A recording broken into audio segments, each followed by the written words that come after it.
नमस्कार मित्रांनो, आज आपण वृषभ राशीच्या खास भविष्यवाणीकडे पाहणार आहोत. येत्या काही दिवसात तुमच्या नशिबात होणार आहे मोठा बदल, तख्तकालट आणि सुवर्णयोग.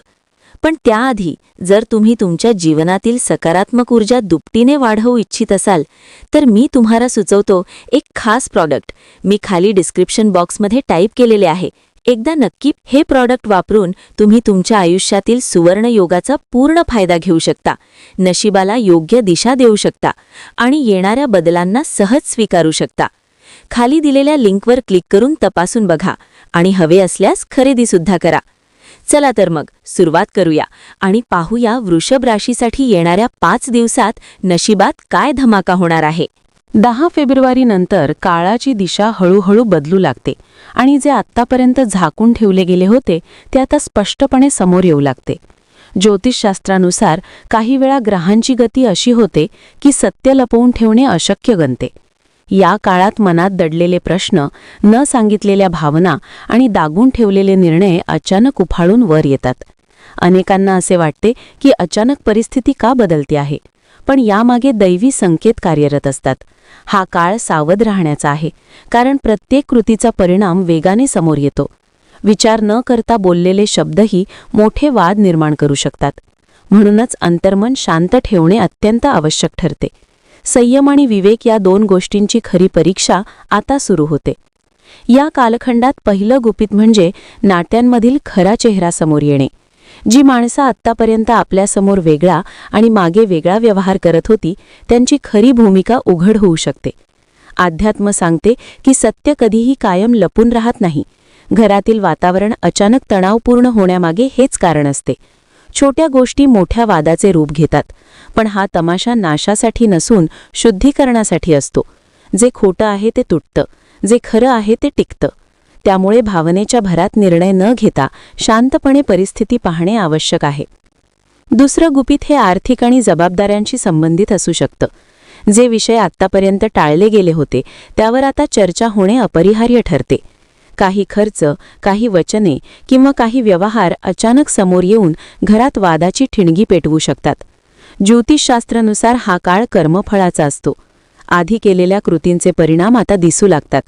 घाबरण्यापेक्षा आत्मपरीक्षण करणे अधिक योग्य ठरते, कारण योग्य मार्ग स्वीकारल्यास हाच काळ पुढील प्रगतीचे दार उघडतो. तिसरं आणि सर्वात संवेदनशील गुपित म्हणजे मनात साठवून ठेवलेली सत्यभावना. काही गोष्टी ज्या मनातच दडपून ठेवल्या गेल्या त्या आता व्यक्त झाल्याशिवाय राहत नाहीत. यामुळे घरात मोठा तमाशा होऊ शकतो, पण हा तमाशा कायमचा तणाव निर्माण करण्यासाठी नसतो. अध्यात्म सांगते की जेव्हा सत्य व्यक्त होतं तेव्हा सुरुवातीला वेदना होतात, पण नंतरच खरी शांती मिळते. म्हणून या काळात ऐकण्याची आणि समजून घेण्याची भूमिका फार महत्त्वाची असते. 10 फेब्रुवारी नंतरचा काळ संयमाची परीक्षा घेणारा आहे. कोणाच्याही बोलण्यावर त्वरित प्रतिक्रिया देणं टाळावं, कारण ग्रहस्थिती मनाला चंचल बनवते. छोट्या गोष्टींवरून मोठे गैरसमज निर्माण होऊ शकतात. आध्यात्मिक दृष्टीने हा काळ आत्मसंयम शिकवतो. जे लोक शांत राहतात त्यांच्यासाठी हा काळ फायदेशीर ठरतो, तर जे लोक रागाचा भरात निर्णय घेतात त्यांना पश्चातापाचा सामना करावा लागू शकतो. या काळात घरातील ज्येष्ठ व्यक्तींचा सल्ला अत्यंत मोलाचा ठरतो. अनुभव आणि शहाणपण हेच खरे मार्गदर्शक ठरतात. अनेक वेळा उत्तरं बाहेर नसून आपल्या आतच असतात. ध्यान, प्रार्थना किंवा थोडा एकांत यामुळे मन स्थिर होते. जेव्हा मन स्थिर होतं तेव्हाच योग्य निर्णय घेता येतो. ज्योतिषशास्त्र सांगते की प्रत्येक गोंधळामागे एक नवीन सुरुवात दडलेली असते. ज्या गोष्टी कोसळतात त्या नवीन बांधणीसाठीच असतात. म्हणूनच या काळाकडे भीतीने न पाहता संधी म्हणून पाहणं आवश्यक आहे. सत्य समोर आल्यानंतर नात्यांमध्ये पारदर्शकता वाढते आणि हीच पारदर्शकता भविष्यात स्थैर्य देते. घरात होणारा तमाशा हा बाह्य स्वरूपाचा असतो, पण खरा बदल अंतर्मनात घडतो. जेव्हा मनुष्य स्वतःकडे प्रामाणिकपणे पाहतो तेव्हा त्याला स्वतःच्या चुका दिसू लागतात. हा आत्मबोधच पुढील जीवनाचा मार्ग बदलतो. त्यामुळे या काळात आत्मपरीक्षणाला प्राधान्य द्यावे. या दिवसांत बोलण्यापेक्षा ऐकणे अधिक महत्त्वाचे ठरते. प्रत्येक शब्दाचे वजन वाढलेले असते, म्हणून मौनातही शहाणपण असते हे लक्षात ठेवावे. आध्यात्मिक दृष्टिकोनातून मौन हीच मोठी साधना आहे. मौनातूनच अनेक प्रश्नांची उत्तरं मिळतात. काही लोकांना या काळात अचानक मानसिक ताण जाणवू शकतो, पण हा ताण नकारात्मक नसून बदलाची चाहूल देणारा असतो. जुन्या सवयी, जुन्या विचारसरणी यांना सोडण्याची ही योग्य वेळ आहे. जे बदल स्वीकारतात त्यांच्यासाठी पुढील काळ अधिक स्थिर आणि समाधानकारक ठरतो.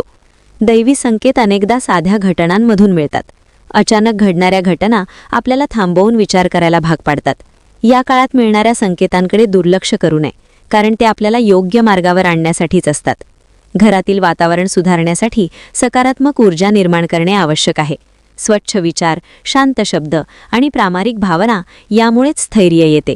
कोणालाही दोष न देता परिस्थिती समजून घेणे हीच खरी आध्यात्मिक समज आहे.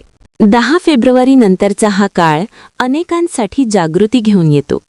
जे लोक आतापर्यंत स्वतःला दुर्लक्षित करत होते ते आता स्वतःकडे लक्ष देऊ लागतात. आत्मसन्मान आणि आत्मविश्वास यांची पुनर्बांधणी होते. ज्योतिषशास्त्र स्पष्ट सांगते की बदल अटळ आहे, पण बदल कसा स्वीकारायचा हे आपल्या हातात असतं.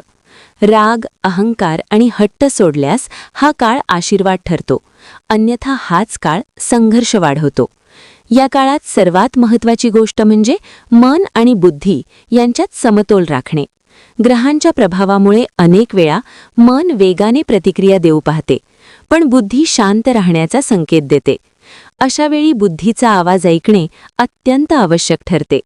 अध्यात्म सांगते की संकटाच्या काळात घेतलेला एक शांत निर्णय पुढील अनेक अडचणी टाळू शकतो.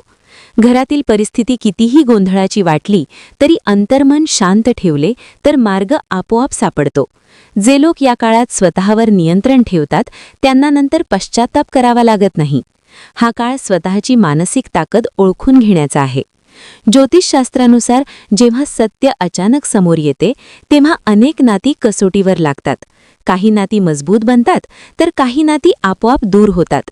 पण ह्या दोन्ही गोष्टी आवश्यक असतात, कारण जे नाते फक्त दिखाव्यावर टिकलेले असते ते सत्याच्या प्रकाशात टिकू शकत नाही. हा काळ शिकवतो की नात्यांची किंमत शब्दांवर नाही तर कृतींवर ठरते. त्यामुळे कोणावरही त्वरित विश्वास ठेवण्यापेक्षा वेळेला वेळ देणे अधिक शहाणपणाचे ठरते. या दिवसांत अनेकांना असे वाटू शकते की आयुष्य नियंत्रणाबाहेर जात आहे, पण आध्यात्मिक दृष्टिकोनातून पाहिल्यास हे नियंत्रण सुटणे नव्या दिशेची सुरुवात असते. जेव्हा जुनी चौकट तुटते तेव्हाच नवीन मार्ग तयार होतो. या काळात जे बदल घडतात ते दीर्घकाळासाठी फायदेशीर ठरतात, जरी सुरुवातीला ते कठीण वाटले तरी. संयम ठेवल्यास आणि सकारात्मक दृष्टी ठेवली तर हाच काळ पुढील यशाचा पाया बनू शकतो.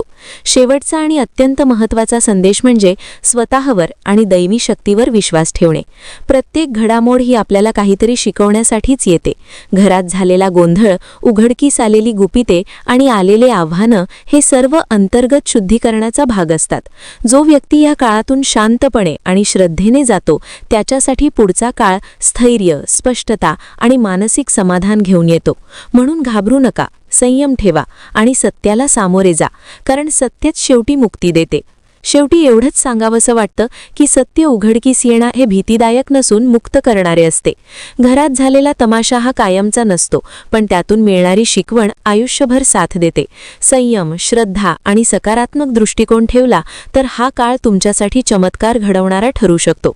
जर तुमचा यावरती विश्वास असेल तर व्हिडिओला एक लाईक करा आणि चॅनलला सबस्क्राईब करून कमेंट बॉक्समध्ये "होय, माझ्या जीवनात चमत्कार घडणार आहे" असे नक्की टाईप करा. भाग्यवान ठरणार. तर मित्रांनो, या सुवर्णयोगाचा फायदा घेण्यासाठी तुमच्या मनात श्रद्धा ठेवा, सकारात्मक रहा आणि योग्य वेळी योग्य निर्णय घ्या. आणि लक्षात ठेवा, तुमचं नशीब अधिक बळकट करायचं असेल तर हे प्रॉडक्ट एकदा नक्की वापरून बघा. हे प्रॉडक्ट तुमच्या आयुष्यात सकारात्मक ऊर्जा आणेल आणि सुवर्णयोगाचा संपूर्ण लाभ मिळवून देईल. जर तुम्हाला व्हिडिओ आवडला असेल तर नक्की लाईक करा, तुमच्या मित्रांसोबत शेअर करा आणि आमच्या चॅनलला सबस्क्राईब करा. राशी स्वामी माऊली, जेणेकरून तुम्हाला अशा भविष्यवाण्यांचे नियमित अपडेट मिळत राहतील. तुमचे भविष्य उज्ज्वल आणि समृद्ध होईल हीच माझी प्रार्थना. तर भेटूया पुढील एका नवीन व्हिडिओमध्ये. तोपर्यंत श्री स्वामी समर्थ. जय जय स्वामी समर्थ.